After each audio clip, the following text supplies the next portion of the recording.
Everybody good? Okay, we are coming out of recess. And we will continue with testimony. Mahalo everybody for your patience. Can you close that door? Okay. So we're going to bring testimony back here in Hilo. Somebody left that door open.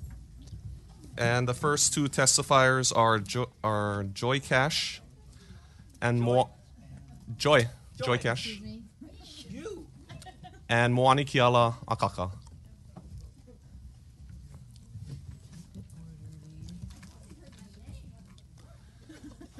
So, please state your name for the record. 3 minutes to testify on each agenda item. For the record. And you may begin whenever you are ready.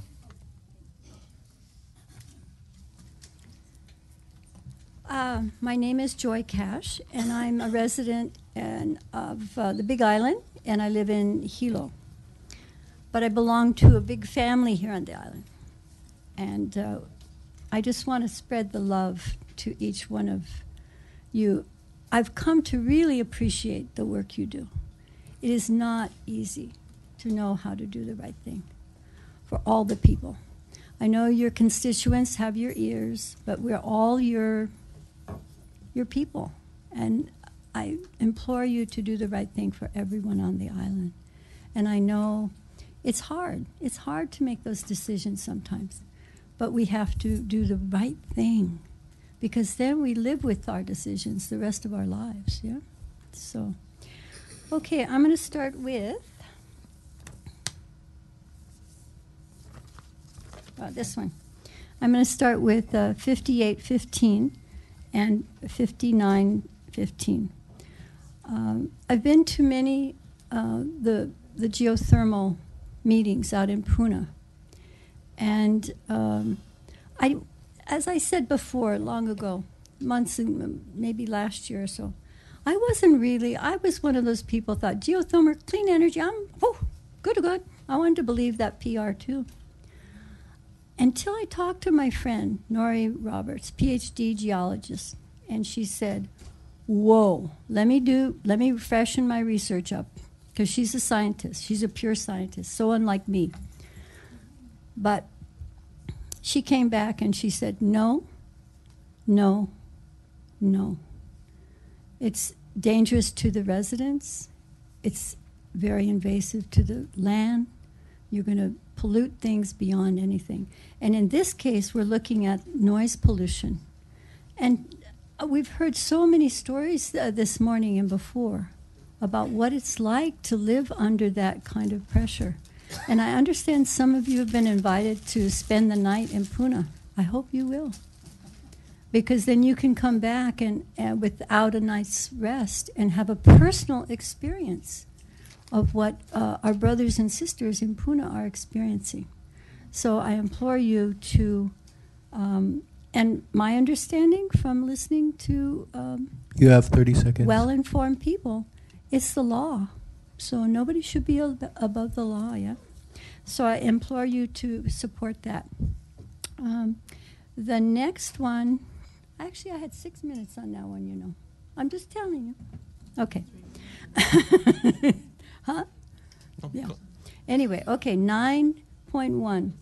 Okay, we've sat here and listened for months and months and months about the right thing to do on this geothermal. We did the right thing.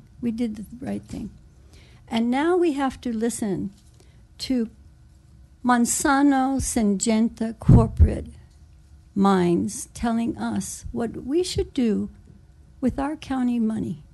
Excuse me, but who are these people? Who do they think they are to come here and tell us how we should live? I don't like it. And, you know, we're up against something maybe we've never been up against since the overturn of the Hawaiian Kingdom, which is a multinational greed machine like we've never seen before. And if we condescend to them, we deserve what we get. And I implore you, don't do that. And let's talk about conflict of interest. Judge Curran should have recused himself from the case. His wife was involved with Monsanto and other big agro. I call them the big agros. Yeah. This is conflict of interest. You want to talk about that? So, but my main concern, do you remember the first county council meeting when I came? And Billy Kanoy was sitting there before you got installed, Drew. And I asked for 3 things this year. The first thing I asked for, preserve home rule. If we don't do that, we're sunk. Then we get ruled by Honolulu. We're not Honolulu. We're the Big Island. We're unique in the world. And we should preserve that beautiful uniqueness that we all are proud of. We have a right to be proud of that. And so I implore you to protect the taro, the coffee, and every citizen on our island. Some of them are living in delusion. You have 30 seconds. Thank you. Some of them are living in delusion about their health. I'm trained in health and Chinese medicine. So I'll just leave it at that. We did the right thing. We just need to finish it up. Finish it up, do the right thing. Earth Justice will bring us the legal representation that we deserve as on this island. And they're not doing it because we don't deserve it. We do. Thank you so much. Thank you very much. Next, we have Mwani Kiala Akaka. Make sure your microphone is on. No, it's not. Press the button. Hello? There's a red button on the bottom. I'm sorry. It's here. Yep. All right, we're on. Ano ai ke aloha. My name is Mwani Keala Akaka, and I'm with the Aloha Aina Education Center. I want to speak on 9.1 as well as 58 and 59. We ask you to approve the Special Counsel of Earth Justice. Earth Justice is public interest. Monsanto is corporate interest. I feel it's quite amusing that Bronster is here grumbling about giving us free attorney, some of the best environmental attorneys in these islands and in the Pacific, when Bronster, who's being paid millions and millions of dollars for her work, does not call herself special interest. Let's get real. There's a difference between public interest, taking care of all of our health and safety, and special interest, which is what Monsanto, multinational corporation, where people are getting sick in Argentina because of the overuse of their products, as well as India, nationally and internationally. Why, it's a joke that she is suing the county because she says these free public interest group of Earth Justice shouldn't be doing what they're doing. How dare she? Does she really think that we're dumb? With all the millions of dollars that she's collecting from Monsanto et al.? I mean, let's get real. And I want to thank you, Councilwoman Willie, for pointing that out before Bronster even testified. You know, they say that the feds will look after our best interest. However, within the past few months, the feds are saying you can use more and more pesticides. Then they say the state is looking out after our best interests when, let's get real. You know, we've got Cliff Suji, who gets more money from Monsanto than probably any other elected official in this state to stymie the labeling for GMOs at a time when all over this country and all over the world, people are coming and saying, we want GMO label. You, our fellow council persons, are supposed to be looking out after our best interests. You're supposed to be protecting we on the community level. You know, we are proud of the fact that you passed these bills, but don't listen to Monsanto when they sue, because we have a public interest lawyer for free, mind you. How many of these lawyers for free? You think that Bronster would be sitting here if she were doing that for free?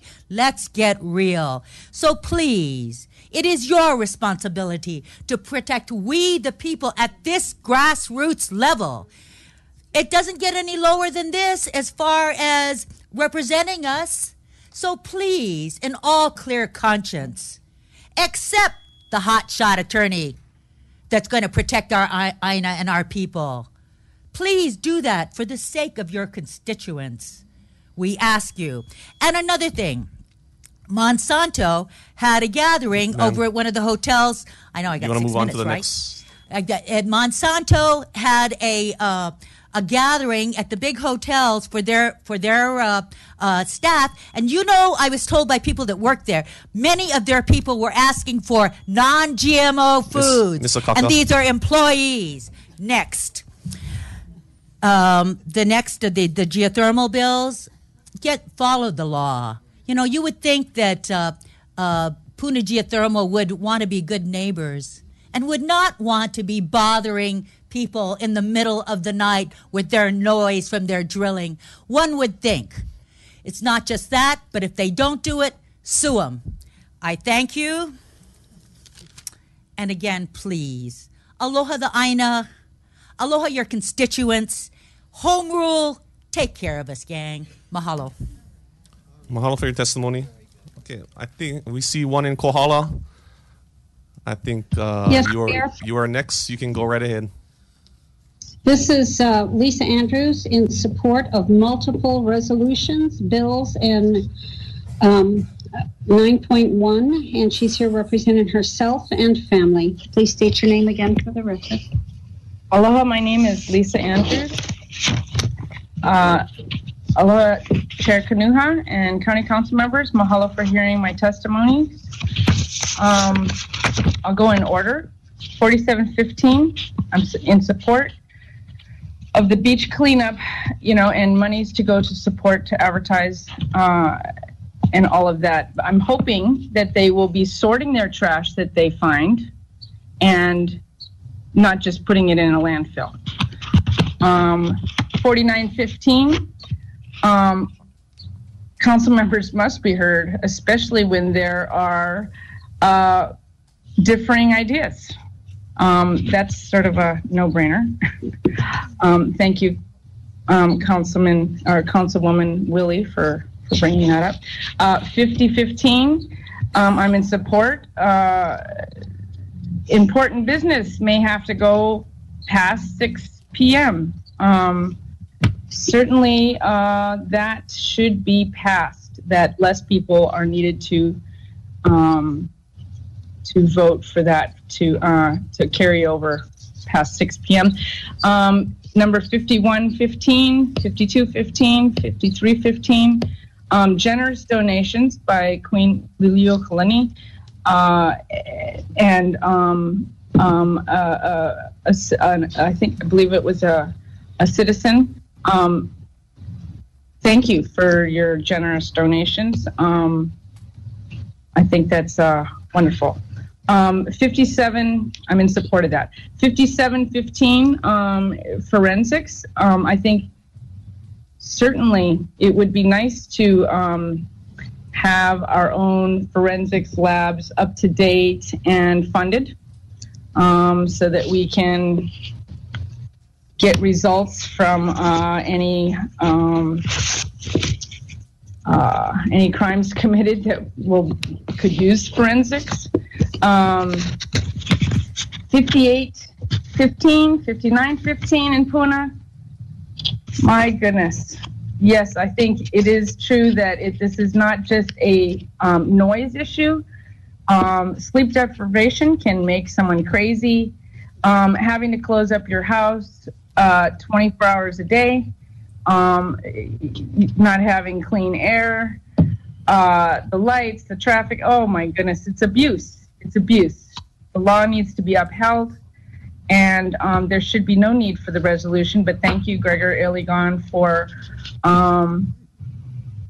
putting forth these resolutions. I feel for Puna. My heart goes to them. Bill 7, the highways money, great. Yes, inspection of bridges. Even out here in Kohala, the little ones.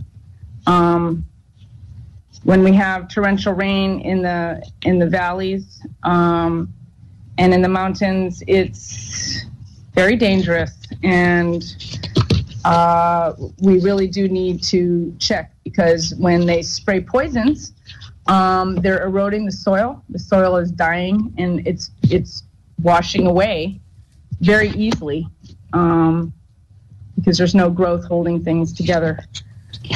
Bill 19, regarding the fire ant, I think it says that we were going to be supplying 3 positions, I believe it was, and spray equipment to fight the fire ant. I'm in support of this, but I'm concerned about what kind of spray, and I think we need to know about that before that's passed. And where. So it said bait and supplies, something like that. So I don't want to just say yes to anything against fire ants. I think I want to look a little more closely. And then lastly, communication 9.1. Please vote to accept the 2 lawyers that are offering their services. At this time, we are not asking for more than the bill this county has already passed, with many people testifying with concern regarding their health and safety. Conventional farming is not under attack. The goal is to allow farming practices of one kind to thrive without adverse effects to another. If one method of farming has the potential to destroy another method of farming, the first must be regulated for us to live in harmony. We live on an island. We are too close. Everybody's rights must be respected. My rights end where the next person's begins. So if I'm hurting others, if I am hurting others' way of making a living, by my actions or by my business or by my farming, certainly I need to be regulated, or I need to self-regulate until the law says. To lose this bill that we worked so hard for as a community would be devastating. To lose home rule, that's what a risk. What a risk. Why would we want to gut our power past, present, and future? That is anybody that would vote against accepting these lawyers that are offering their services for free. You're not thinking about the health of our island and its living things.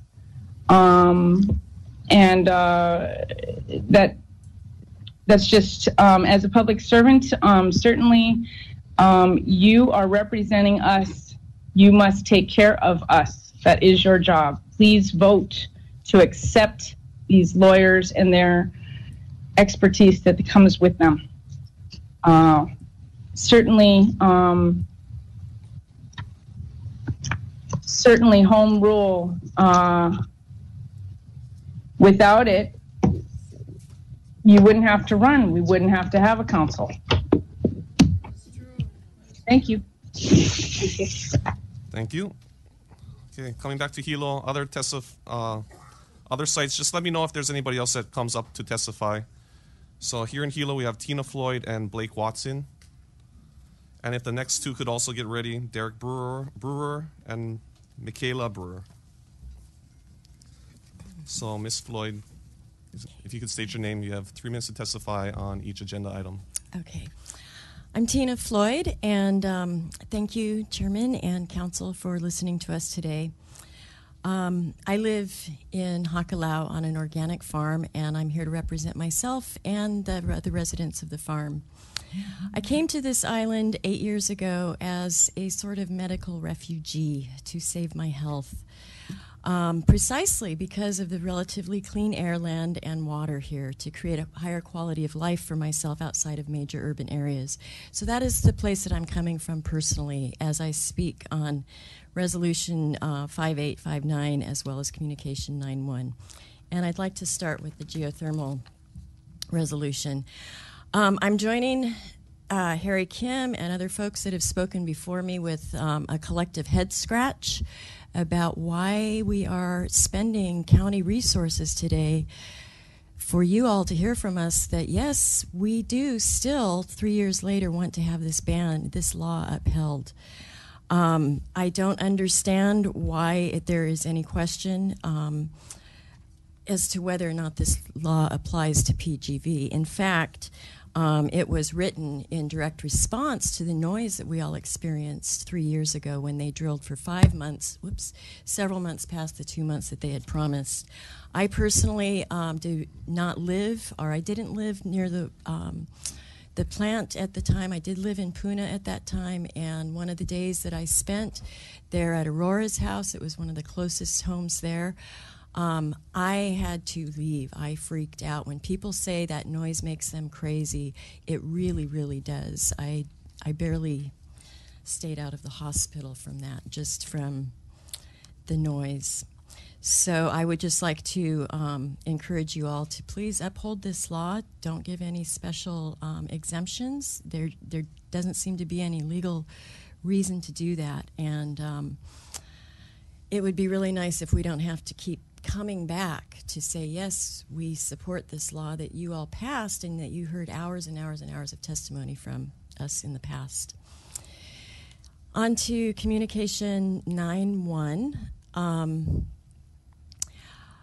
Again, I sort of feel like after all is said and done, after the hundreds and hundreds of hours that some of you heard over the last few years from the community that we do want to have this partial GMO ban, it only makes sense to me to accept representation from Earth Justice to help our island preserve our intention and to continue to limit the introduction of GMO crops for open-air production. This is a prime opportunity for our island to reimagine our place as an agricultural community and what sustainability can really look like. As opposed to bringing the Earth Justice folks in as representatives of special interests, I would like to say that bringing Earth Justice in as expert counsel is more like in our best interest, not special interest. From my understanding of simply reading the introduction in the program today, it doesn't seem like the county is seeking to hand over the entire case to Earth Justice, but rather seeking confidential attorney-client privilege in order to consult. And I don't see how this could be a conflict of interest. I'm not a lawyer, but it seems like it's in our best interest, the citizens of this county who worked so hard, as well as some of you council members, to help us to pass this. So in summary, I just want to make point by point that in terms of bringing Earth Justice on as being in an excellent position to defend the interests of the Big Island, I would like to urge you to accept their offer, essentially because we're going to have great savings to the taxpayers. They're uniquely qualified with their legal expertise. And this is not going to be the last issue around home rule. We are going to have more and more of this. And so this is such an important one. We've spent countless hours over the years hammering this out, and I think it would be in our best interest to take their counsel. And lastly, going back to where I came from, I came here because this island, out of all of the Hawaiian islands, is called by many who don't live here and many who do live here, it's called the Healing Island. You have 30 seconds. Thank you. It is a rare oasis of natural beauty, and it upholds, in that natural beauty, upholding the Native Hawaiian tradition of Malama Aina. And I would just like to end on that is really what this partial GMO ban is about. And I would just urge all of you to please take the counsel that's being offered for free. Thank you. Thank you for your testimony. Mr. Watson? Aloha, Council. My name is Blake Watson, and I'm here to represent farmers in Volcano. I am a farmer and an eco-sensitive land developer, and I am wondering what the council members that may vote against hiring Earth Justice, if they could ask themselves, how can they justify wasting taxpayer money when such a great service is offered for free? And as far as what Marjorie Bronster, her points being made today, I have to really question, first of all, a lawyer who represents Syngenta, one of the world's most horrific biotech companies. I want to just tell you one story about Syngenta. Brazil passed a law early 2000s preventing GMOs from being grown within a 2-mile radius of all of their ecological preserves and parks. Syngenta decided to, we're going to ignore that law. We're going to have a farm there anyway. We're going to experiment with our GMO crops and just ignore the law. Well, local activists supporting the local government decided to hold rallies and show up and occupy the place as much as they could. A private security a firm that was hired by Syngenta to do security came when just the protesters were there and killed everybody. So that's just one story of a really, you have to wonder about this concept of conflict of interest when this lady who represents these companies is telling us, a county who she's helping to sue with outside huge interests, that we should be careful about who we hire. When, Earth Justice has a great phrase, Mother Earth needs a lawyer. This is the public commons conversation. This is the public interest conversation. This is about protecting our ecosystems, our generations, not just a couple terms for our politicians. And if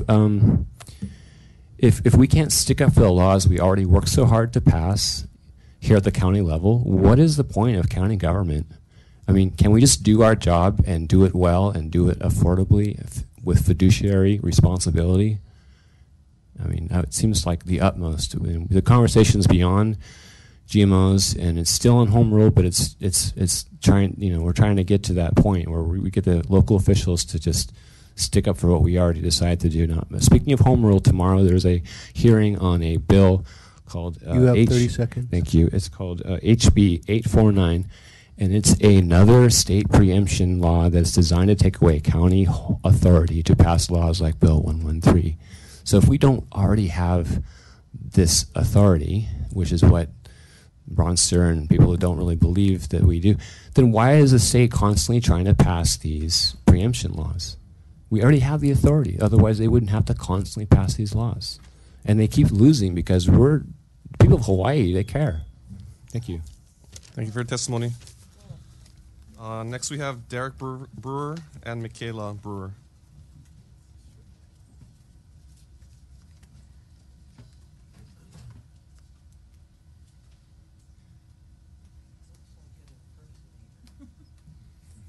I know.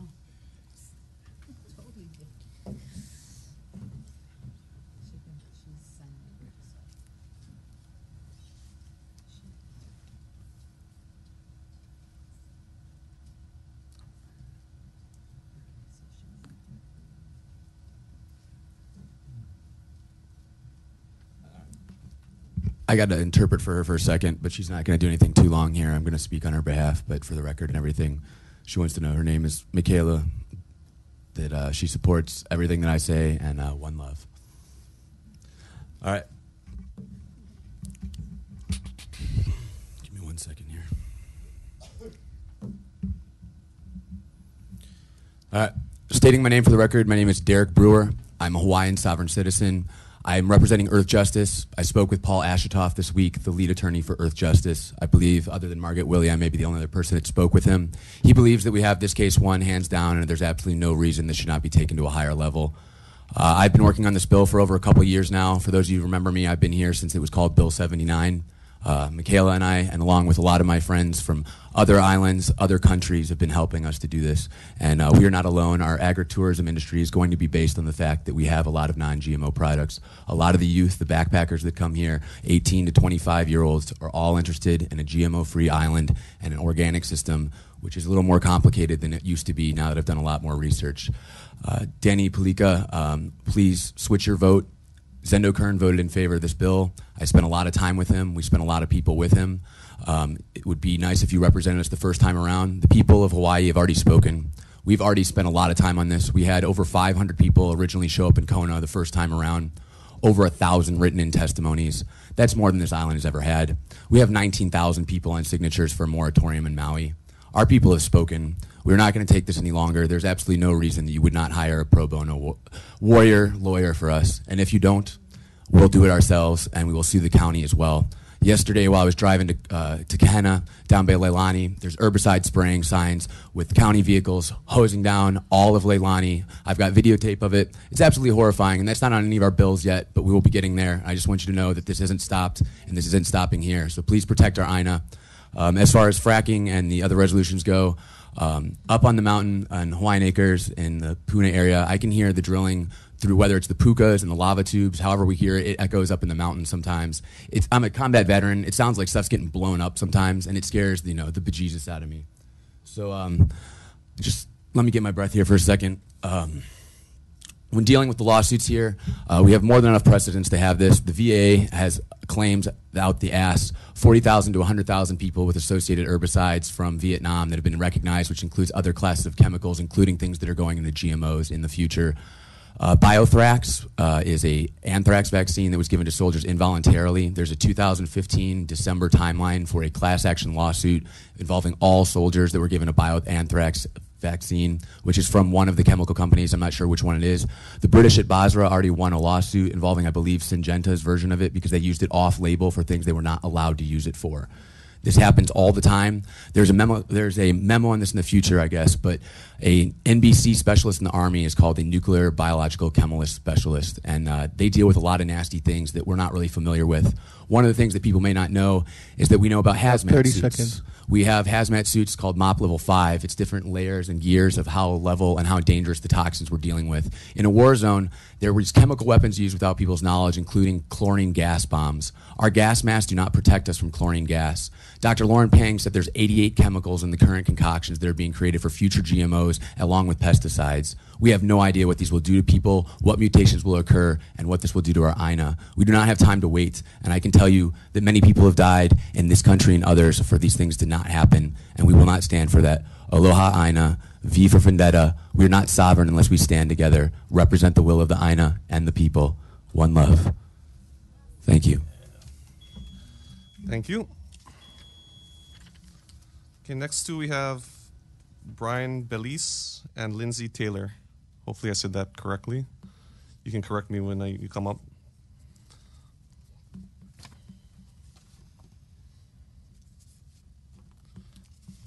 Lindsay Taylor. Alan Bruton. They're actually represented by Mr. Brewer in the hostel, Eco Hostel Hawaii. They're residents, backpackers, and agree with. Okay, so please state your name. My name for the record is Brian Belize, currently a resident in Hawaiian Acres. New addition here to Hawaii. Thank you to the council for hearing me out. Obviously a newcomer, but I do have a strong opinion on the matter. I study environmental studies at Northeastern University in Boston, Massachusetts. I'm out here to further my education and also learn about the Hawaiian customs and cultures and specifically the agricultural methods here.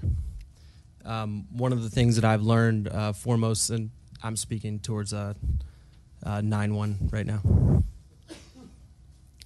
One of the things I've learned about Hawaiian agriculture and the people here so far is Malama Aina, and the fact that here it's the people's interest is constantly focused on the environment, and not only in the short term in productivity, but also in the long term and in the health of the people. That's why I'm here particularly to study. I was drawn here by that fact, and I think the preservation of that is very important to this environment and the continued draw of other people that care about the Aina and really dedicate their lives to helping the land and the people's health. So you guys have the opportunity to be those people and to invite Earth Justice in to do just that and use their expert political ability to represent the people's best interests here. That's all. Thank you. Mr. Bruton? Yeah, Alan. Make sure the microphone's on, yeah. Yeah, my name's Alan Bruton. I'm here in Hawaii. I just moved here, and I don't know all, exactly the lingo, but I'm new to all this GMO information, and I moved here, and I'm living with Derek Brewer at the Eco Hostel, and, a lot of it's just new knowledge to me that, Hawaii, first thing I realized was it's beautiful here. Everything about it is very beautiful. The landscapes, everything, and the GMOs, they don't know what's going to happen. Potentially it could affect the environment. Things could change around here, and it doesn't have the same effect. And I know just from being around a lot of the people, they all care about, Oh, it's on. They all care about the land, the Aina. And that's what keeps Hawaii, it seems, so powerful, is people have always cared about the land, lived off the land, been in the middle of the Pacific, had to sustain. So, the GMOs could potentially affect that. So, why do it? That's all I got to say. Thank you very much for your testimony. No problem. Okay. Next two, we have Jeffrey Pop and Donald Wessels. And again, I'll remind the testifiers, if you are speaking about Communication 9.1, the special counsel, let's please keep it to the special counsel request. You can state your name for the record and begin when you're ready, and let us know what you're testifying on. My name is Jeffrey Pop. I'm testifying first on Communication 9.1. I'm also relatively new to the island. However, what I'm seeing here is that, like was stated so much more eloquently and powerfully, is that it's not a special interest to have a concern for the land and maintaining its sanctity. And that seems to be one of the very special things about the place, is how sanctified the land is. And to have the argument opposed to the special counsel being that it is a particular special interest, it seems like no interest is greater from that perspective than money, and that is a very special interest to those who have it. If it's going to be a matter of staying objective in the sense of, well, this lawyer cannot have a dog in the fight, so to speak, other than they're getting paid for it, it just seems a little, it doesn't seem like it's really respectful to the people, to those that the process is looking to serve. So just to be a voice, to get another voice out there in support of that, in addition to 58 and 59, again, to talk about sanctity, at this point, the sanctity is of the process, that there's a resolution to see if we should stick to the law that was already established, does seem a bit redundant. However, here we are, and why not adhere to it rather than set a precedent of, well, okay, and tying into 59, all right, we'll set a law until somebody special comes along, or somebody with, whether it be money, influence, whatever the case may be. Now let's see if they get to be an exception. And I guess the basis for that would be, I'm not sure. I'm not sure what the basis for this exception would be if it was so accurately and so meaningfully put there to begin with. So I guess to tie all of the points together is to ask each and every council person, as you're making these decisions on these things, what is driving you? What is directing you? Is it the love for the land and the people and the energy that exists on this island? And really just hope and pray that the answer will be yes when the decision is made. Thank you. Thank you. Again, Donald Wessels. Okay, he's not here. Sissy Galdonis. And Kiahi Tahon. Hopefully I said that right, but you can state your name for the record and let us know what you're testifying on, and you can begin when you're ready. This is on. Is Yeah. this on? My name is Danette Sissy Godinez, and I'm testifying on behalf of myself, my children, my dogs, my community, anybody and everything that's going to be affected by this. I pretty much am going to say just what everybody else has been saying. Sharing their sentiment, the conflict of interest comes from the other side. Sada Nankar pointed out the judge had a conflict of interest. We passed the law. You guys initiated this bill. It was passed. It was signed. And the court obstructed it, obstructed our voice, obstructed what we decided was best for us, not what we wanted, but what was best. And we're not the only voice. All around the world, people are screaming out, ban this stuff. It's dangerous, it's harmful. It's just greed at this point that prolongs this. To me, this is a dead horse we keep beating over and over. And I was asking, what's that word when it rots? Carrion? You know, we could have at least fed it to people, but now it's rotting. It's time that we just do what our common sense tells us to do. We have someone offering to represent us or to assist in representing what was already voted upon. The conflict comes from the other side. The conflict comes from those with the special interest in promoting harmful and dangerous substances. Someone hit the nail on the head earlier and called it criminal. This is what we're dealing with, criminals. And we need to just follow through on what we've already decided. Take the offer. I don't even understand why this is an issue. Take the offer. It's there. There is no conflict on the side of the people. Also, the geothermal issue. It's just a matter of health again and consideration. You don't do that to people, you know. You do that at 10 o'clock at night, the police get called. It's called a nuisance. And you get written up or charged if you don't stop making the noise. I don't understand why they get an exemption to pollute the place and to work against our ordinances that are already established. Just to throw something out there for both the geothermal and the GMO and the conflict of interest and everything that's on the table today. I know there's a group that is trying to get Hawaii designated as a blue zone because we have a centenarian population, we have the best soil, we have the best of everything that we need to for life to thrive. And as Moani Keala pointed out, these GMO advocates or proponents or whatever you want to call them don't even eat the stuff. They come here and they order, they make sure it's non-GMO. They're not even going to eat it. So I'm thinking, hey, if we're here growing blue zone, they can't spray, they can't contaminate our air, soil, and water, then we can grow what they want to eat. We can export these things, and we can start making money off the people who are trying to rob us. Okay? They're going to want healthy food because they're going to contaminate the rest of the world. So just to think along those lines, let's not play their game anymore. Let's stand up and say, we voted this in, we're sticking to it.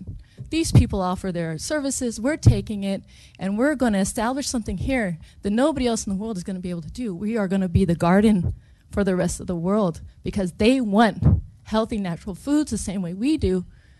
In the meantime, they're contaminating their own supply. So that's all I have. Thank you. Law Council. My name is Kia Hitohon. I was going to do like 4 generations of genealogy, but I'm going to run out of all my time if I do that. So I sit on what is now an 8th-generation old family farm. So anybody like dispute that, go ahead. I was going to come dressed up in one elephant suit so I could be the elephant in the room because a lot of times we're talking about what's going on here. I don't really think this question of whether to hire Earth Justice is actually an issue. Because if that was really the issue, this is a no-brainer. I mean, free legal representation versus paid legal representation already is enough. I think so. Conflict of interest in that case would be, well, spending public funds to defend the public or not spending public funds to defend the public.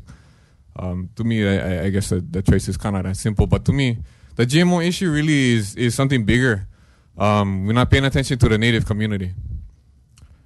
When I go down to go grab fish for eat, the more. Because a GMO with a monocropping system is able to use pesticides, fungicides. You ever go like weed somebody's forest who don't use any of that? It's gonna take you forever weed through 1 acre.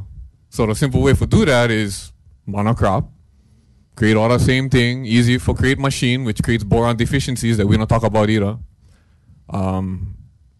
Pretty much everything that go along with conventional farming, and that's not even talking about GMO, but everything that go along with that gets some kind of back end that my generation gonna have to fix, which is the cry from all these young guys going, listen, it's hard enough for us, survive, trying to fix what we get outside already.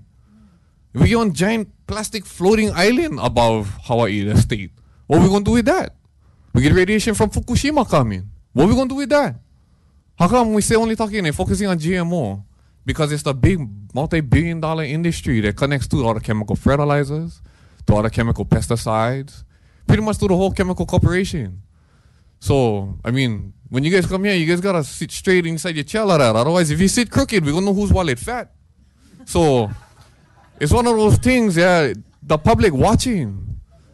And the public getting just, it's long enough with these kind of decisions. The government, and not to put anybody on the council, because I know it's not any of you guys personally. It's us You have as 30 seconds. whole peoples that's gotta fix whatever management issues going on. And the more people I talk to, the more guys ready for jump ship with Hawaii Nation. Because at least get one solution to the management. At the very least, get solution to the management. You guys not gonna fix them here. I don't know what's gonna happen in that role. So please, council members, take a good look at this. Use your heart, use your honor, use your na'au, like supposed to. Protect us. Mahalo. Thank you. Next two testifiers, we have William, hopefully I say this correctly, hardly can read it, William Bratrim and Serafina Gayate. Oh, she left. Robert Patrici. So William, can you press the button, state your name for the record, and you have 3 minutes on each agenda item. Aloha kakau to all the esteemed county council members here today, including council member Onishi. Glad you've come. My name is William Braham, and I represent Malamaki Buddha Wisdom Garden. This is in the fertile lap of Keahialaka, in the Ahupua'a of Malamo Puna, where I'm the director of Malamaki Buddha Wisdom Garden. And I'm a family man and a protector of Ta'aina. And I'd like to talk with you about the thing that's most important to me that has me here speaking with you all is an issue of sovereignty.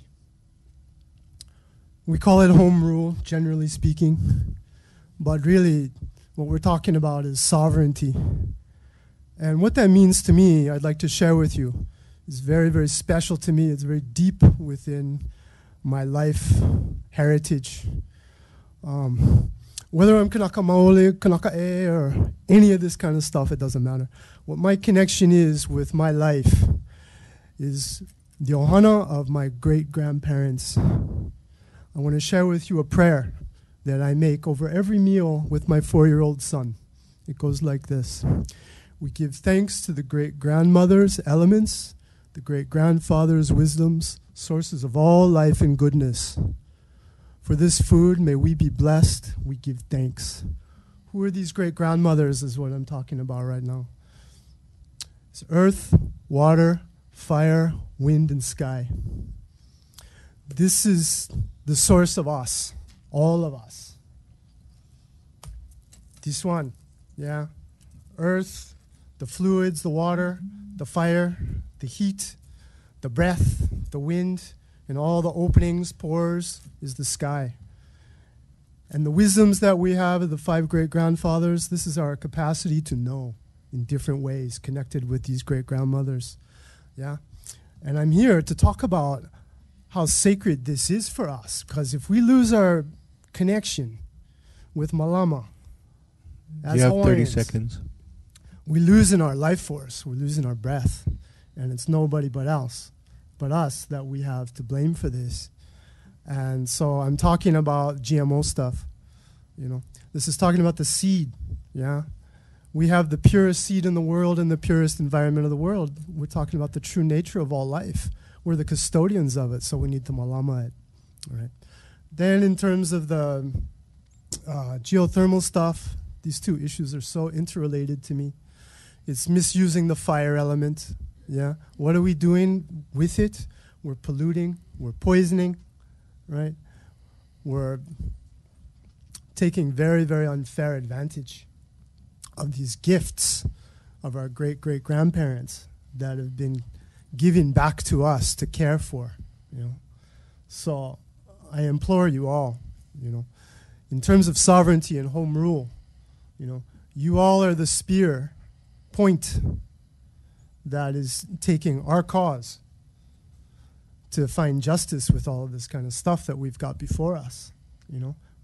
We rely on you all to represent us, you know, and this has to happen, you know. Otherwise, we got to find another way. We just have to find another way beyond this lack of representation. So I'm hearing Mike Kale Kini a couple of days ago talking with people in Puna. I just couldn't believe it. It's just like, I feel so bullied. I feel so pushed. You know, I feel so abused by this kind of stuff we got to deal with. This is already done. We got to come back, sit here, waste our time, waste our resources. We all got better stuff to do. Yeah? So, otherwise, if we're not doing the right thing, we're breaking the law. Well, the law is already done. Why are we wasting our time with this kind of stuff? Anyway, that's really all I have to say about it. We've spoken, all of us, and we're relying on you all. You know, I want to talk one short thing also too about Malamaki Buddha Wisdom Garden. The thing about Buddha wisdom, many people who've come to the islands, whether it's from Korea, Japan, China, come from a Buddhist background. The main thing about Buddha wisdom is do no harm. First thing, do no harm. Yeah? That's what we're talking about, not harming our great-grandparents, the elements. You know, whether we call Pele, Namakakawa Kahaye, and all the rest, Almea, all of it, you know. These are our ancestors. This is very, very important. So let's try to do no harm, first and foremost. And wherever we can do good, let's do that. But first, let's do no harm with the seed. You have 30 and seconds. with the energy that we're creating. We've got other alternatives. We're organic farmers, you know. Mahalo. Thank you. Mr. Patrici? Aloha, Council. Thank you for having this hearing. I'm Robert Patrici. I'm an organic farmer and small business owner in Puna, and I'm the president of the Punapono Alliance. I'm representing them here today. So we enthusiastically support COM 91, and Earth Justice has vast unmatched experience in environmental law in Hawaii. As such, they would be an invaluable partner to the county in defending against the corporate attack against our home rule. The lawsuit is an attempt to deprive our community of the ability to have a voice in what happens to our communities. Big Ag has a record of toxic pollution and environmental degradation in Hawaii, such as sugar and pineapple. They've left a legacy of polluted lands and aquifers across the state. And if you remember the heptachlor poisoning on Oahu, Gregor, you may have been too young to remember that, and maybe, I don't know if Drew remembers. But there was a pineapple. They used to feed the pineapple tops to the cows on Oahu, and it was a dairy. And the pineapples were treated with heptachlor, and they found heptachlor in the milk.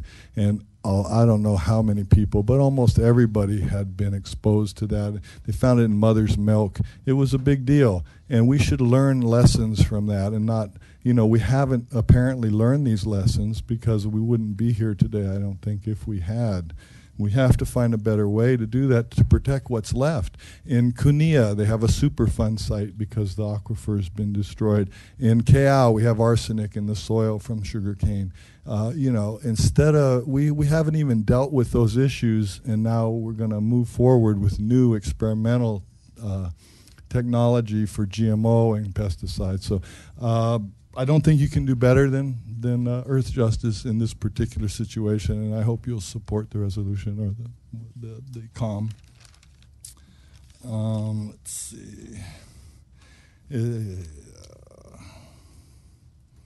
After hours of testimony here today, I've only heard one member from the community that opposed this, and 3 hired guns, basically. And the rest of the people have been here before you are asking you to please support this. You have 30 seconds. I'm going to move on to 5815. And again, I will echo that I don't think we should have to ask a corporation to obey our laws. We shouldn't even have, you don't ask me, you don't have a resolution to ask me to obey the law. And so I don't see why we have to make a special exception for PGV. They always seem to be so special. The only industry with no contested case. The only industry with no point source monitoring. Like all the other power plants, they monitor where the emissions come out of the stack. They don't do that at PGV because they don't want to know what's going on. Why are they so different? And why has, after all these years and everything, can't the community get support?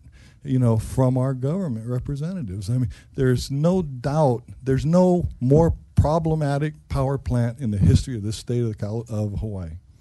They've had 17 civil defense emergency declarations.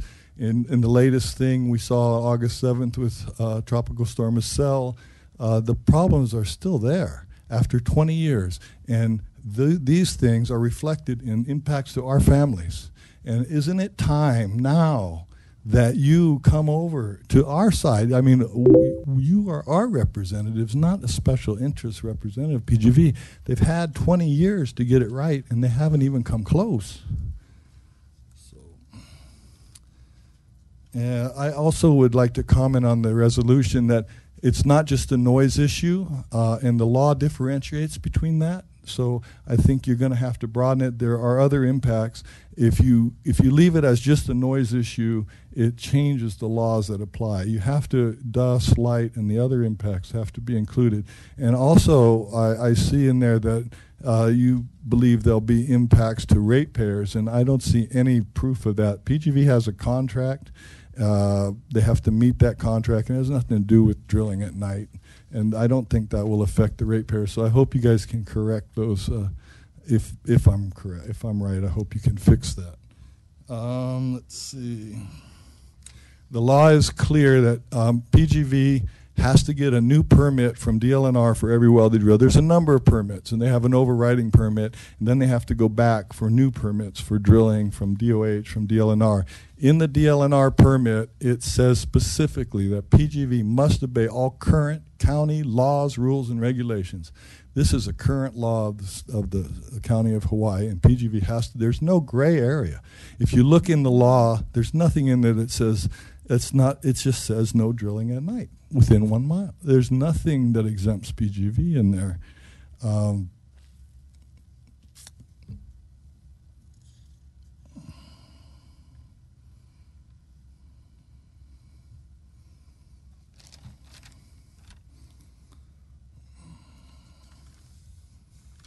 Oh, okay. So because PGV has stated publicly that they intend to drill at night, we have, Punapona Alliance has petitioned the DLNR to ask PGV to show cause why their permit should not be revoked for violating the permit of not obeying the law.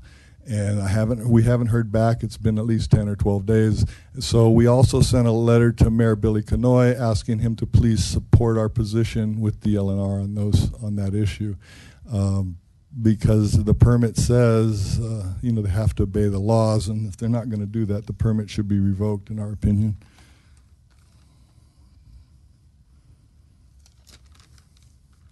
PGV has had ample time to use the process to challenge this law, and they haven't done it. If they thought there was a problem with this law, they should have went to court and clarified it, and they didn't. And now they just say, we're going to intend to drill. We don't need clarification. PGV thinks they're above the law. And they don't have to do the contested cases. They don't have to do the source monitoring. They don't have to obey the county laws. You have 30 seconds. I'll leave it with that. Oh, well, okay, I'll use my 30 seconds, sorry. Royalties. All right, what other industry are we collecting royalties from, and what are royalties? Royalties are a bribe. It's like you're going to lose money. The state's going to lose money. OHA's going to lose money if PGV suffers. Thank you for that. And on 59, we support that. Thank you, Council. And also on 49, I think that the council members should be allowed to speak. All the council members should be allowed to speak. Otherwise, some districts may not get represented. Thank you. Thank you for your testimony. Next, we have Thomas Lee Travis and Kalia Avery.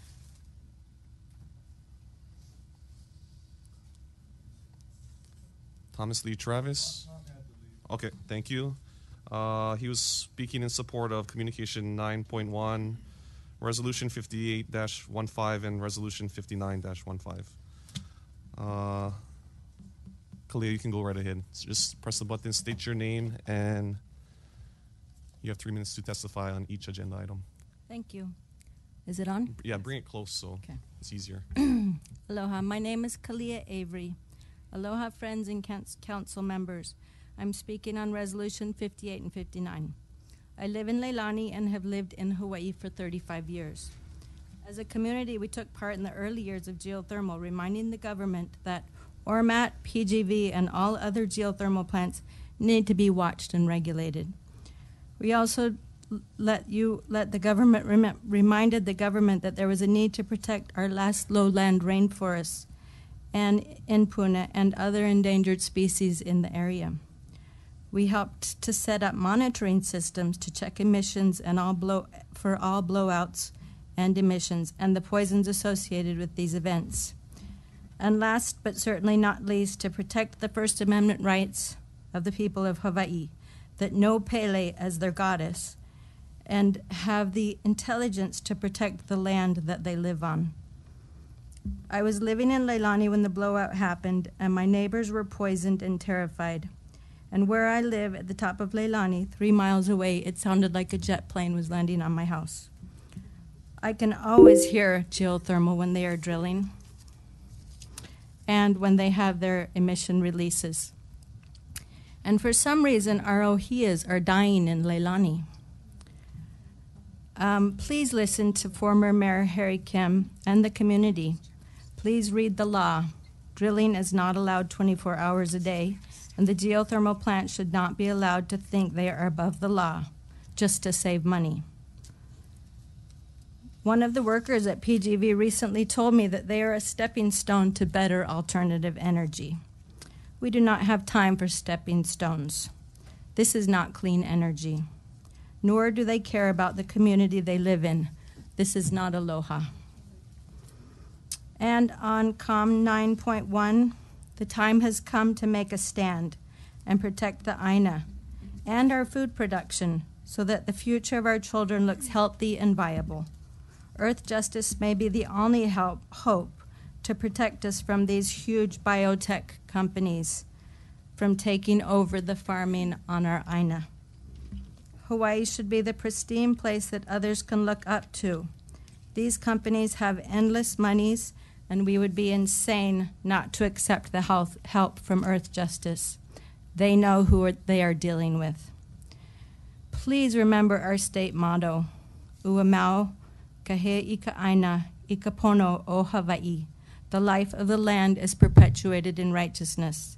The life of the land is not perpetuated in money. Mahalo for your service. Aloha. Mahalo. Next two, we have Thomas Ye and Mike Kalekini.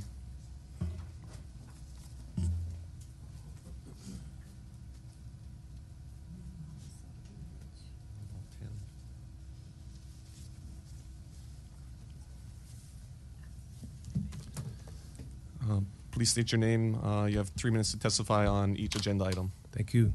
Good afternoon, Mr. Chairman, members of the council. Thank you for the opportunity to testify on resolutions 58 and 59. While good-intentioned or well-intentioned, the proposed resolutions can, fail to consider the safety issues and the law surrounding the ordinance. It was adopted in 2012 after some 10 wells had already been drilled. Why did that happen? It was done in the political context of an election year.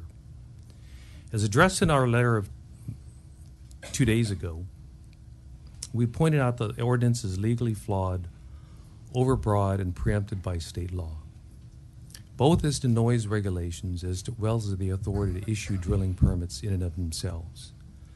When we talk about home rule, what the council needs to understand is that the county's own planning commission issued GRP 2, which authorized the drilling activities that have been going on, both at nighttime and daytime. And that permit contains even more stringent standards than the noise standards that exist under DOH rules, all of which PGV has been in compliance with. So when we talk about the ability to regulate noise, which the essential purpose of that ordinance was, the fact is that Chapter 46, which is the rule relating to the county's authority to adopt regulations and ordinances, specifically provides,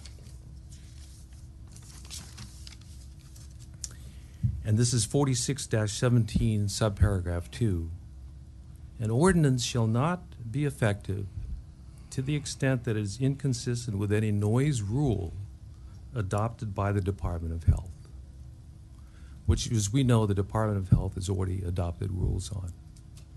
So in the context of the ability of that ordinance to then regulate noise, it has no such authority. And the reason the ordinance is overbroad, because we're not only talking about the term drilling, but also drilling operations. Now, as we know, previously in 2012, DLNR, as well as the geothermal industry, as well as experts, and the agencies that regulate drilling, all said this is not a good idea. And this is not a good idea You have 30 seconds. because of the safety issues that stopping drilling operations at nighttime presents. And Mike's going to talk about what that means if this ordinance really were to be fully effective and PGV were to fully comply. That's with respect to the issue of whether or not this resolution 58 should be complied with. With respect to resolution 59, that implicates even additional problems, because when this council back in 2005 adopted that ordinance, the clear intention, based on the discussion on the record, was that even though the law was unclear as to who it applied to, the state of intentions, even for those who voted in favor of that bill, was that that bill would not apply to PGV. And the reason for that was because of the doctrine of vested rights, based on the GRP, as well as the drilling permits that it has from DLNR that goes back well in time. So, having received legal advice from its corporation counsel, which I don't believe is going to be changed today, is it fair and wise for this council to even ask corporation counsel to file a lawsuit against PGV? And the reason I say that is because under Hawaii court rules, you file a lawsuit and you know that it's improper, you're now subject to attorney's fees and costs. Not only that, but the enforcing agency for this county, the planning department, through its planning director, has affirmed that that ordinance does not cover PGV's operations. And in reliance on that, PGV has not only done drilling, but it's also gone ahead, entered into contracts, ordered supplies, spent substantial sums of money to get to the point where it needs to drill very shortly. And so that's a concept of vested rights as well as equitable estoppel. So for a variety of reasons, filing a declaratory action against PGV is going to be very unwise. I think the council needs to follow the advice of its corporation counsel, not go that route, and respect that there are various safety issues that are implicated by the overbroad and flawed provisions of the ordinance. Thank you. Thank you very much. Mr. Kalekini, please state your name, and you have 3 minutes to testify on each agenda item. So, my name is Mike Kalekini. I'm employee of Puna Geothermal Venture, Ormat Company. Chair Kanuha, Vice Chair Poindexter, council members, thank you for the opportunity to provide testimony on Resolution 58 and 59. Starting off on 58, what I'm about to share is what I have shared consistently with the community, with other regulators at the state level, and it's the same talking points that we shared in 2012 when Bill 292 was at the council level prior to becoming Ordinance 12-151, which is more commonly known as the nighttime drilling ban. First and foremost, our opposition, our greatest concern is the safety aspects of the drilling process itself. We believe that then council members had some discussions with technical experts in the drilling field, but that did not, but the bill is still passed. So even today, that has not changed. The drilling operation is sensitive such that there are certain times where different increases in the risk for safety will definitely be a part that needs to be adhered to. The loss of continuity in the drilling process, not knowing what's going on at night during the 12 hours that a drilling developer would have to come out if you have to follow this ordinance, is potential for having an uncontrolled event, which has been referred to by several folks back in 1991. And based on that and detailed review of what happened back then, you know, these techniques for drilling and being safe have been reviewed and been successful. We've drilled 10 wells since 1991. You know, so safety is the number one issue that I've shared since 2012 till today, and it continues to be our number one concern. In fact, Ordinance 12-151 is really a bad ordinance if we're looking to ensure safety of our community, safety of the employees at the location. On 58, thank you. On Ordinance 58, I would also like to go on record that I've also stated at community meetings that PGV will comply with every county, every state, every federal rule, regulation, ordinance. We will not willfully or blatantly disregard any rule or any law. And that's the same message I've shared at our community meetings. And you know, that's what I had for 59. Do we still have 30 seconds for 58? Set your time. Yeah, and real quickly, from the resolution that we see and for a lot of the testimony provided, you know, we are going above and beyond on the noise and the lighting mitigation, and we're going to increase our efforts on that. We realize that we're a nuisance. We also realize that we stay well below compliance levels, but we hear it loud and clear from the community that's not good enough. So we're going to make our extra efforts to reduce noise mitigation. We've got an acoustical engineer that came in prior to the project starting. Once we kick that off, we're going to have that acoustical engineer back and hopefully have some suggestions to further reduce noise and nuisance to the community. Thank you. Thank you very much. I see a testifier, a young testifier in Kohala, one of our regulars. Thank you, Chair. She just got out of school, Jessica Andrews. She is in support of 9.1 for herself. Please state your name again. Aloha, Chair Kanuha and County Council members. My name is Jessica Andrews. Thank you for hearing my testimony. I am in strong support of Communication 9.1. Thank you, Councilwoman Willie, for putting this communication on this agenda today. Please, Council, especially the East Side, pass this communication and accept the lawyers' help to uphold our Bill 113. With their help, we can help keep home rule strong. We all know we need home rule to be in charge of our own health and safety. Mahalo nui loa. Mahalo for your testimony. Okay, next to here in Hilo, we have Sally Waite and Jeff Shaw.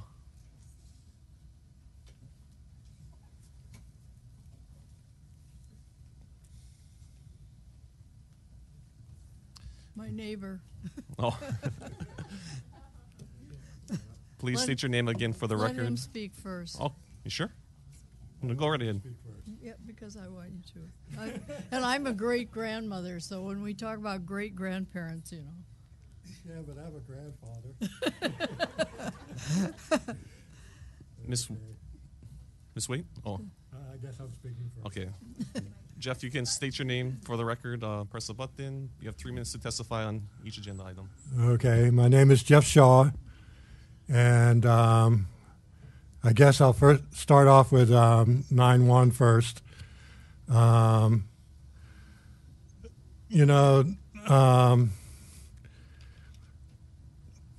have a personal experience with at least one person that's a lawyer for the county now. And he was a lawyer for me for a little bit for something that I was involved in. And when we were discussing something next to my truck, he noticed my bumper sticker that was Evict Monsanto bumper sticker, and he asked me questions about it, and I kind of gave him my overview about it, but I'm no expert compared to Earth Justice about the whole issue. And he's a very good lawyer and everything, but, even lawyers are limited in their overall knowledge. They're very knowledgeable about, very specific stuff, but, their overall knowledge about everything is not as complete as,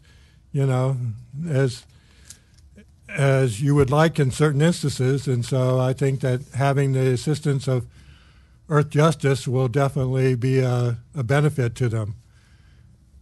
And, if Earth Justice was in a situation where they needed advice about how protocol and stuff works with the local courts, they would probably be smart to use the knowledge that our local lawyers can offer them.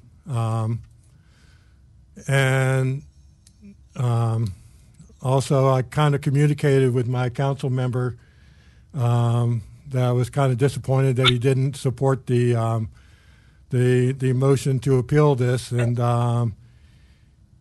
the council member told me that he would be doing what he could to make sure that the appeal, now that it's been approved, will have the proper ability to move forward in a positive way, and so I hope that turns out to be the case. And when it comes to the geothermal drilling thing, there's a saying that says necessity is the mother of invention. And I would just like the geothermal people to take that to heart, that, the community has spoken, and there's really a bigger problem here that we need to figure out, how to right the wrongs from past planning that has created communities that are close to, poorly planned communities, and make them better in the long run for everybody. I mean, the county has the county could really pay off, in the long run, because a lot of those communities in Puna, they're beautiful places to live, but because they're so poorly planned and everything, the counties aren't getting the benefit of the property values. And I know a lot of the people that live there, they like that low property value, including myself, so they're kind of defeating, making their communities better because they like the benefit of their low taxes. But in the long run, I think that a better planned community with things that are more thought out and especially not having just one road to go down if an emergency does happen. Those are things that just need to be taken into consideration. And that gets back to the drilling too, that there is only one road, and hopefully hopefully not everybody will be trying to get on that road at once. So that's it. Thank you. Thank you. And let the record show that I've assumed the chair. Well, Mr. Chair Canoe had to step out for a moment. Next testifier, please state your name for the record, and then as you transition, just let us know when you're transitioning to the next resolution or bill, so that our clerk can reset the timer. Thank you. All right, my name is Sally Waite. I've known Valerie Poindexter for a long, long time when my children or my grandchildren were young. Now I'm to great-grandchildren, but anyway, I've known her a long time. I'm speaking in strong support of the preservation of home rule. I think that's very, very important that when things are decided on this island, the people in Honolulu can't override them. I think that is really terrible. And I know people in Honolulu that even think it's terrible because I do stay involved at the state level. I taught school in Waialua, Wahiawa, Laupahoehoe for 20 years, Kealakahi High School. I've been here a long time. My children have grown up here. I have grandchildren, great-grandchildren. I'm 84 years old, and I still care about what's going on. I really feel strongly about this home rule. That's probably one of the things I feel the most strongly about. And the saving of money that we have in our county by being able to have the advantage of earth justice to fight things out for us. We are so fortunate to have their interest. We need protection from pesticides and herbicides, GMO crops. It's all over the world. They're eliminating these things, and here they're taking advantage of us because we have this tremendously wonderful climate that they can work on it all year round. I think we should be supporting more sustainable agriculture, high quality foods, and the environment. And now as for 58-15 and 59-15, I won't be spending the whole amount of time, but I want to thank Gregory Illigan for caring, and for Harry Kim too, for caring about what's going on in our community and thinking about the people's lives. I do live in Orchid Land, as does my neighbor. So we do not hear all the noise from the PGV place. However, we care about the people around there, and they spoke today about the concern for the health of the plant. Well, I'm speaking in terms of concern for the health of the people of the community. And I think all of you should be putting yourselves, as I do, in their place when I think about them. And I think about how it would be if you had to put up with that kind of noise all night, and for some of the hydrogen sulfide and some of the other things that are in the air because of the plant. And so that's my main thing, to think about the people that are affected by what's going on there and to vote as if you were one of those people. Anyway, and I want to thank you. I thought thank everybody, especially Gregor, and Margaret Willey, who does so many wonderful things. And so I appreciate being able to speak. Thank you. Thank you very much. Okay, our next testifiers are Martin D. Leggett-Driggs and Dr. Kim Kizuma. You come forward, please. Okay. Dr. Kim.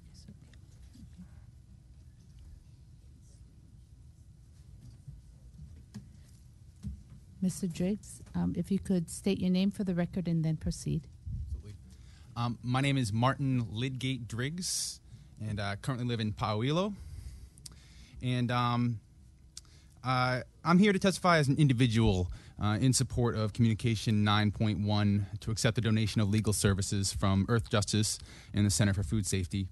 I believe it's relevant to explain that I received my Bachelor's of Science degree in biotechnology with a concentration in genetics from Worcester Polytechnic Institute in 2006. It was there that I gained an appreciation for the magnitude of risks that we're taking with genetic engineering. I found myself at odds with the anti-democratic, blind pursuit of profit, which I understand to be the priority of industrial agriculture. I came to realize that a civilization working against nature is doomed. I have since become deeply involved in as a grassroots organizer and educator with the blossoming movements for sustainable, appropriate, and democratic agriculture, emerging solutions such as permaculture, agroforestry, and seed sovereignty. I provide this context so as to more effectively express that there is, in fact, a well-informed national grassroots movement for a more democratic agricultural system, and all eyes are on Hawaii. People across the country are counting on their local governments as their most dependable pathway to liberty and justice. A win for home rule in Hawaii will, by extension, be a win for our nation's democracy. However, if the county caves to pressure from these multinational corporations, local democracy advocates everywhere will be served a major blow. The people of Hawaii have long endured an unfair burden as a chemical agriculture testing ground. The people deserve a right to home rule, to see their vote respected and upheld, and they deserve the best legal defense available. The industry lawyers don't want to battle the best, which is why they're urging you to reject such assistance. Please do the right thing for the people and accept the assistance of Earth Justice. For your kind attention, I give you thanks. Thank you very much. Before I go on to the next testifier, I want to call Fernando Salas up to get ready to testify. Thank you. Please state your name for the record and then proceed. Aloha, my name is Dr. Kim Kozuma. I also am a farmer. I have a farm up in Waikeuka, and I'm testifying today for Two Girls Farm, LLC. My testimony today is not about GMOs, but something much more fundamental and basic. The question today is whether or not Hawaii County Council is going to allow a well-funded mainland political movement to pay for its decision. It is a vulgar example of quid pro quo. What difference is there between Earth Justice, Center for Food Safety, and Babes Against Biotech being so kind as to foot the council's legal battles versus Monsanto? There is, there's no difference. There is no difference. It's one and the same. As much as I vigorously oppose my taxpayer money being wasted on continuing this battle, it is far more palatable to accept as part of the political process than if you vote to allow outside interests to be so kind to take care of us. Didn't I hear clamoring for home rule? I also question the council's decision to appeal the federal court ruling because of the financial support being offered by these special interest groups. I strongly urge the council to maintain its integrity by doing the right thing and vote against Memo 9.1. The county decided to appeal, so the county alone should pay and take care of its own legal bills. To do otherwise will stain the reputation of the offices and break the public's trust in local government. In politics, there's no difference between the Monsantos and the Earth Justice and Shaka and Babes Against Biotech. The county should remain, it maintains integrity and take care of its own business and not allow outside influence, no matter what your point of view, to be so willing to offer free services. You always have to watch out when somebody's willing to do that. What's their motivation? And how is that going to make and reflect on the council? If the council voted to fight this, then they need to fight it, but do so on their own dime. be very careful about accepting other people's input and money, because that then links you with that organization, and you no longer maintain. You have 30 seconds. Being, middle of the road. The integrity is shot, and we just become a pawn due to money. These companies are big outside money as well, too. We cannot forget that. Just do the right thing. Let's take care of our own business and not involve anybody from outside. Thank you. Thank you very much. And Mrs. Salas, before you begin, I'd like to call Carrie Marks up to the table to follow you. Mr. Salas. This person has just been babbling the whole time. I am sorry, but she is out Okay. of line. So if we could just have some order in the council chambers, please. Yeah. Thank you. And I just want to remind the public that everybody's entitled to their opinion, and whether it's your opinion and you feel it's wrong, they have the right to their opinion. So I would ask that we be very mindful and kind, because I hear a lot of the public talking about aloha. So let's aloha each other, okay? We can agree to disagree. Mrs. Salas, will you state your name for the record and then proceed? My name is Fernando Salas. I'm speaking on behalf of my ohana. Excuse me, just one second. Okay. Yeah, I just asked the public to be real mindful about everything. So thank you very much. Okay, thank you. Aloha. Sorry, Mr. Salas. Please continue. And I said I heard the plenty lawyer speaking about their concern on earth justice helping the county. Brings to my mind that our county is in need of legal representation. Not only, it's not about GMO, it's about various issues. I'm really concerned, the county has authority about air, water, wind, land. Same with the state. The state has the same authority for all of the issues, the different issues. But it's only when they overlap, when the state wants to trump the county. Then what happens then? Is the county really exercising, the county officials are really exercising their authority as officials, with fiduciary duty? This is one of the major issues here. Oh, you're going to abdicate, you're going to fold up, you're just going to go with the corporation council.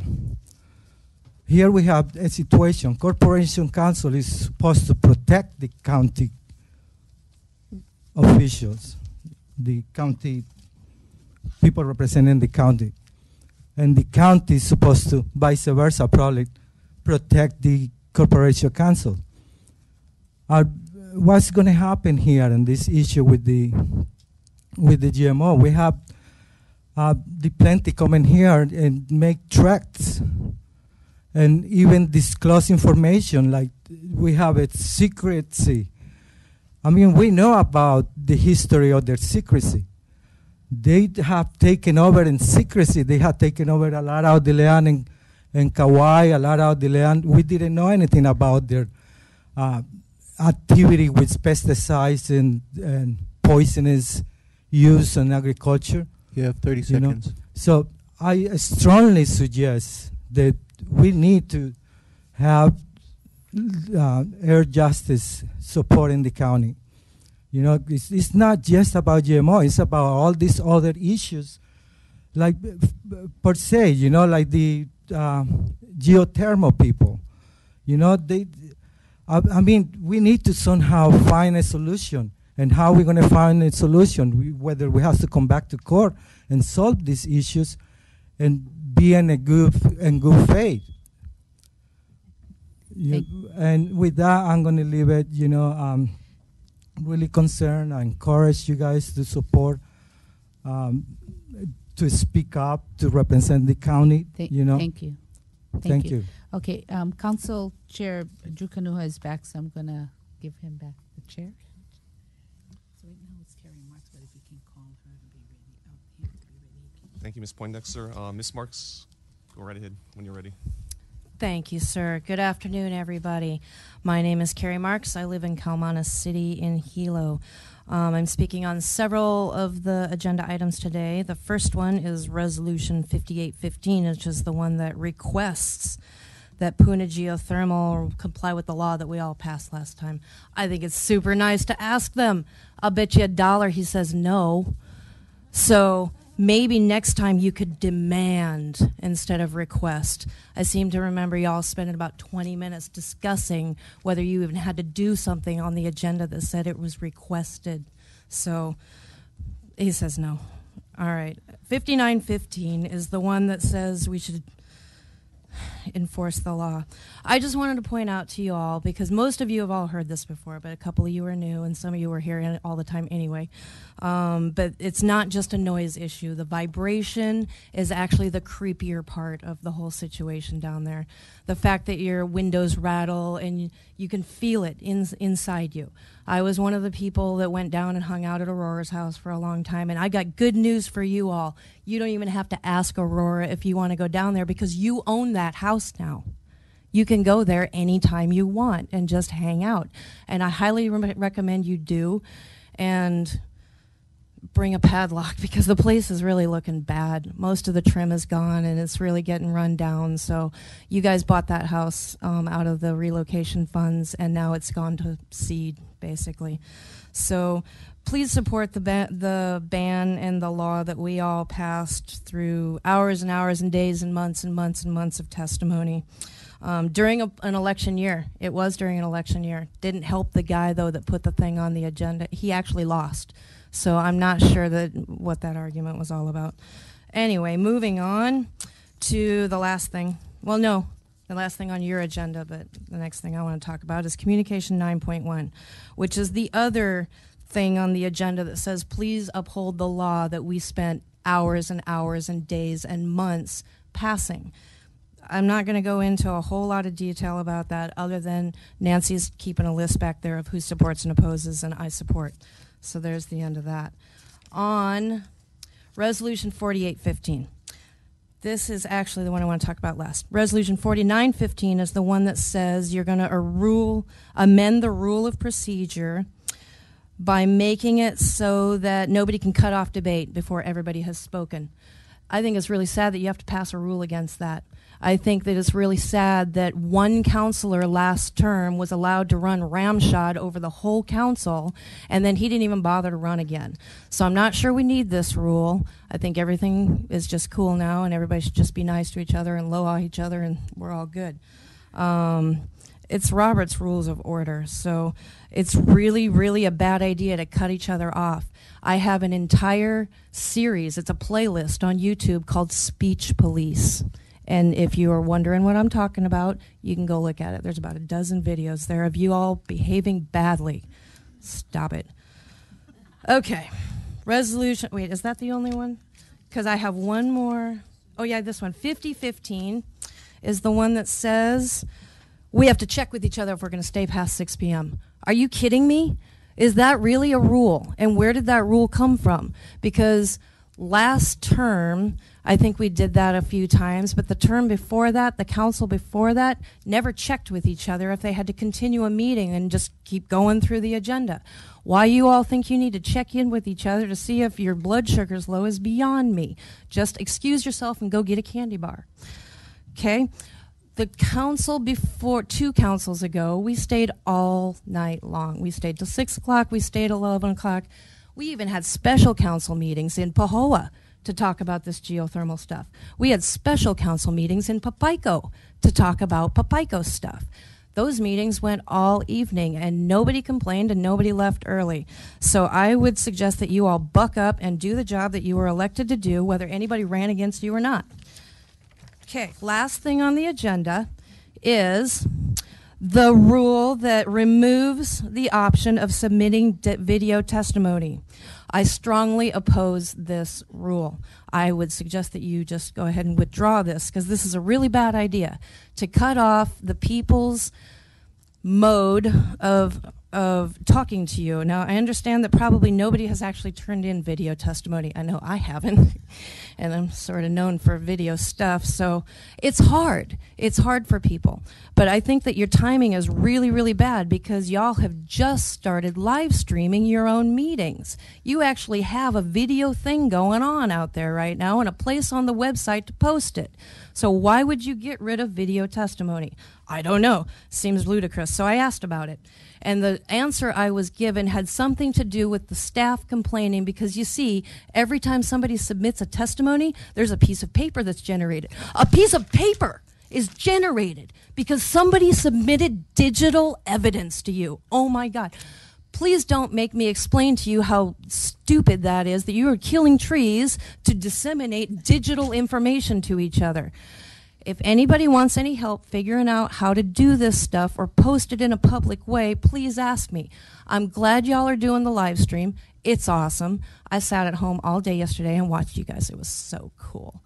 It's right there. Oh, the links are clickable. Did you know that? You got to check it out, because it's really cool. On one side there's video, and on the other side there's the actual agenda with the actual items that you can click on and read the communications.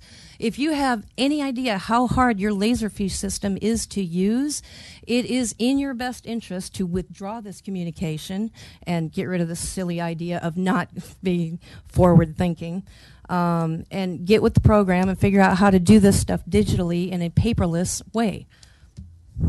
Mahalo. Thank you for your testimony.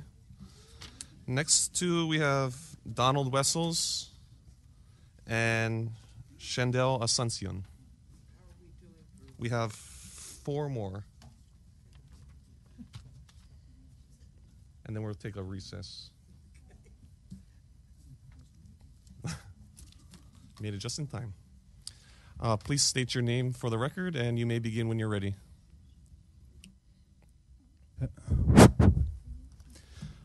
Aloha, my name is Donald Wessels, and I'm here to speak to both GMO and geothermal in their relationship. These issues illustrate to me what is wrong with the American government today, with GMO and the petrochemical companies that assert the right to exclusive monopoly on our food sources so they can sell us lots of chemicals known to be dangerous to our health. Then on the other hand, PGV, who wants to build a power plant disrupting the lives of Hawaii County citizens, and is known to have emitted poisonous gases to their neighborhoods. In each of these unequal equations, the same group of people pay the cost, while the other end of the same group receive the lion's share of the benefits. One side receives low wages, decreased property values, and poisonous emissions.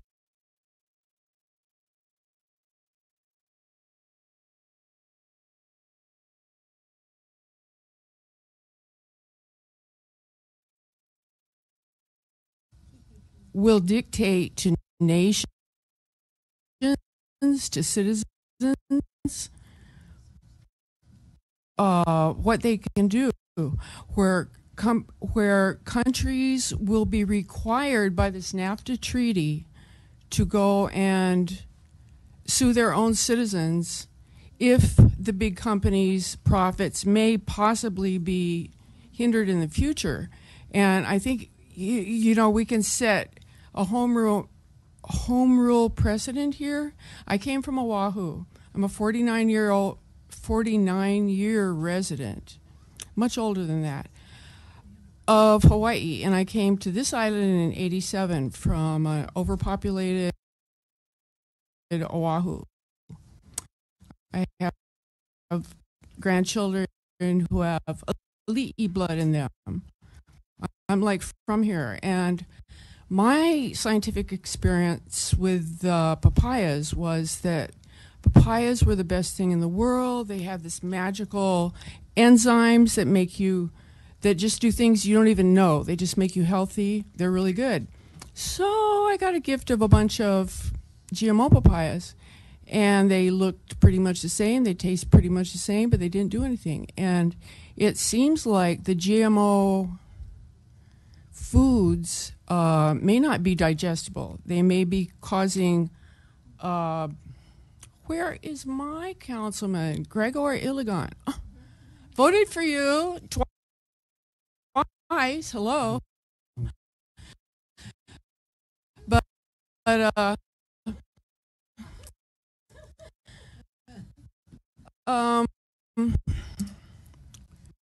yeah, so I want him to change the vote. This is why I'm here. I want him to change his vote and support the hiring of council to uphold votes that are really in the interest of our health, of our nation's own sovereignty. It could be like Walmart and Monsanto next. You have 30 seconds. So I'd like to support this COMM 9.1 and just shut geothermal down, please. Thank you. Thank you for your testimony.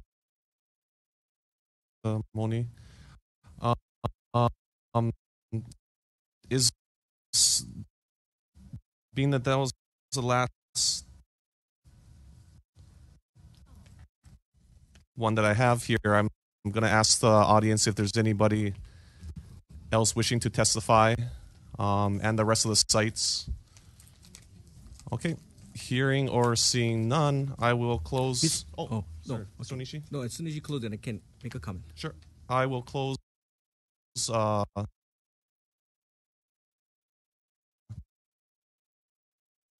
public testimony. And Mr. Onishi? Yeah, so we have Hawaiian Airlines staff, so as soon as we come back, we can take